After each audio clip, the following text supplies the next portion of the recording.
ठाकुर जी ने पूछा अपने पिताजी से, हे पिताश्री ये बताओ कौन की पूजा हो रही है। बोले कौन की पूजा हो रही मतलब? ठाकुर जी पूछते हैं, कथ्यता में पिता कोयम संभ्रमो में उपागता किम फलम कस्य चोदेशा के नवा साध्यते मखा। कहता है, हे पिताश्री ये बताओ आप इंद्र देवता की पूजा क्यों करते हो?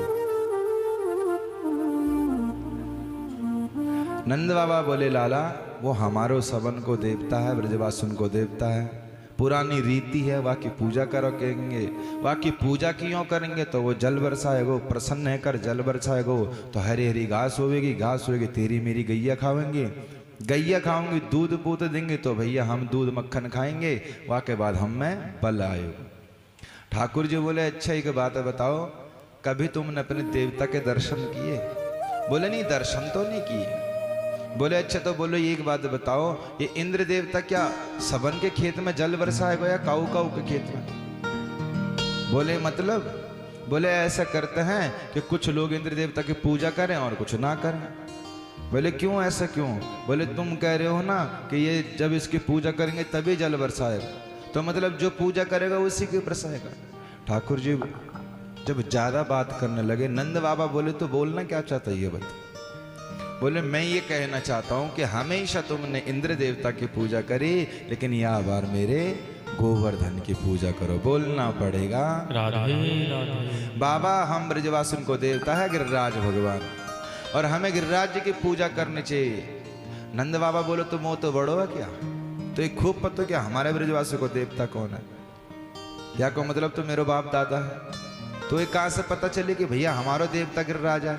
अरे बाबा मैंने बड़े बूढ़ उनको संग कियो है, और बड़े बूढ़ा बताया करे कि हम ब्रजवासी को देवता तो गिरिराज भगवान है। बोलना पड़ेगा राधे राधे। समझ आ रही है ब्रजभाषा?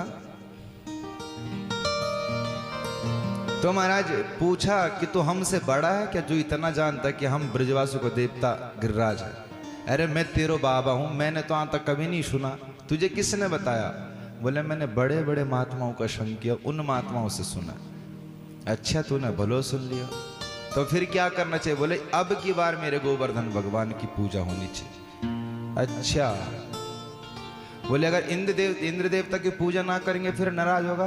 बोला नहीं नहीं, अभी तक उसने तुम्हें दर्शन नहीं दिए। मेरे गिरिराज बाबा ऐसा कि एक बार अगर पूजा करोगे तो स्वयं प्रकट होगा, और प्रकट होकर दर्शन देगा, जो तुम भोग लगाओगे उसको स्वीकार कर देगा। बोलना पड़ेगा राधे राधे। नंद बाबा बोला, कन्हैया ये तेरे ओवर कॉन्फिडेंस है बच्चा, और कहीं अगर ना दिया वाने दर्शन तो? बोले नहीं नहीं पक्का दर्शन देगो, तुम पूजा तक करो। नंद बाबा बोले भाई गांव वालों की पूजा अकेली तो है नहीं। ठाकुर जी बोले मीटिंग करवाओ। फिर तो सबने मीटिंग करवाई, मीटिंग करवा करके सबने बोला भैया ठीक है, जा करके गिरिराज जी की पूजा होगी। फिर तो महाराज सबने गिरिराज जी की पूजा करी, गिरिराज जी पे पहुंचे, सबके सब पूजा करी, 56 भोग को प्रसाद लगाया, गिरिराज भगवान प्रसन्न हुए, पुनः परिक्रमा करके आ गए। इंद्र देवता रुष्ट हुआ, इंद्र देवता ने पूरा वृंदावन बहाने की सोच दी। बोलना पड़ेगा राधे राधे। इंद्र देवता ने मेघमंडल से बोला जाकर बरस जाओ वृंदावन पे, और पूरा वृंदावन को तहस नहस कर दो, डुबा देना पूरा ब्रज 84 कोष को।